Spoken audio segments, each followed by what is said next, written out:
মুক্তিযুদ্ধের মতো জুলাই গণ অভ্যুত্থানের মূল নায়ককে, কারা এর মালিক, এটা নিয়ে রাজনৈতিক অঙ্গনে একটা টানাপোড়েন আছে। এটা সবাই দেখেছে, যার প্রেক্ষিতে আজকে সংসদে, জাতীয় সংসদে নুরুল হক নূরও একটা বক্তব্য রেখেছেন।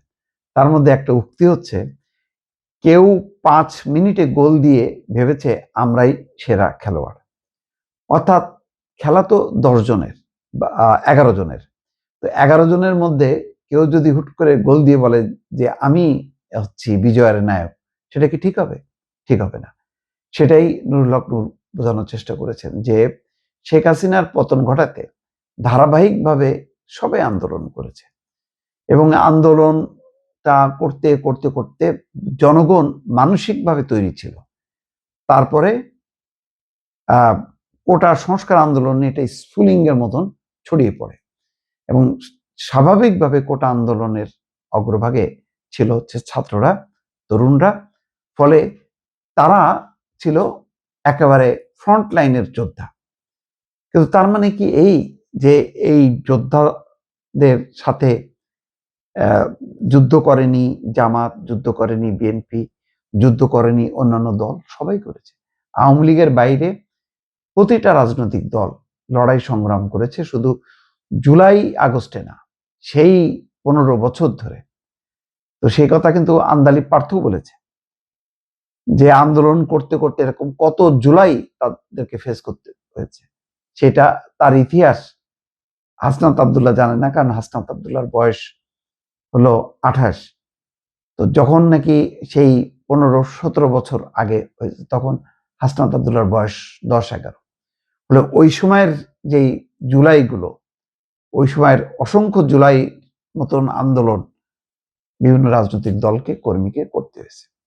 সুতরাং এখন হুট করে শুধু গোল দিয়ে কেউ যদি বলে যে আমি হচ্ছি বিজয়ের নায়ক, আর কারোর কোনো অবদান নেই, সেটা ভুল হবে।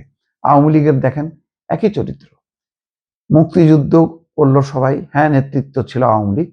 তার মানে কি এটা কি এই শুধু আওয়ামী লীগের সম্পত্তি হতে পারে? হতে পারে না। এটা আপামর জনগণের সম্পত্তি, যারা মুক্তিযুদ্ধের সবাই কাঁধে কাঁধ মিলিয়ে লড়াই করেছে।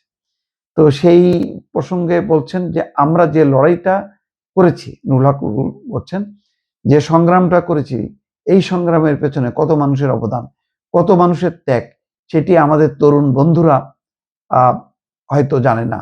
তারা হয়তো মনে করেছে ফুটবলের 90 মিনিটের খেলায় হয়তো চান্স পেয়ে কেউ 5 মিনিটে গোল দিয়ে দিয়েছে, তারা ভেবেছে আমরাই সেরা খেলোয়াড়। কিন্তু আসলে এই কোটা সংস্কার আন্দোলনেরও কিন্তু একটা পর্যায়ে নুরুল হক নূরও যে আজকে রাজনীতির একদম মধ্য গগনে বা কেন্দ্রবিন্দুতে চলে আসতে পেরেছে, ওই তার সময় কোটা সংস্কার আন্দোলন, যে আন্দোলনে নতি স্বীকার করে সরকার একদম কোটা বাতিল করেছিল, তো সেটা ছিল কিন্তু নুরুল হক নূরের সময়। কিন্তু ওই আন্দোলনের মধ্য দিয়ে সরকার পতন ঘটেনি।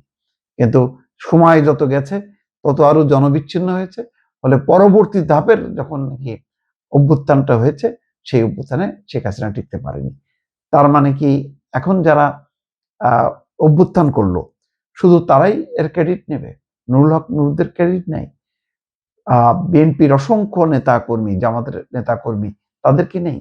বরং এখন যেটা বলা হচ্ছে যে জুলাই আন্দোলন এনসিপি জামাত করেছে, আর জুলাই আন্দোলনের চেতনা বাস্তবায়ন করছে না বিএনপি, বরং বিএনপিকে ভিলেন বানানোর কিন্তু একটা চেষ্টা আছে।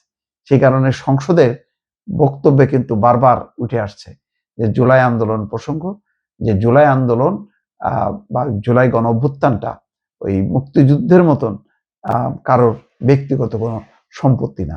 মুক্তিযুদ্ধ ছিল যেমন সবার, জুলাই গণ অভ্যুত্থানটাও সবার।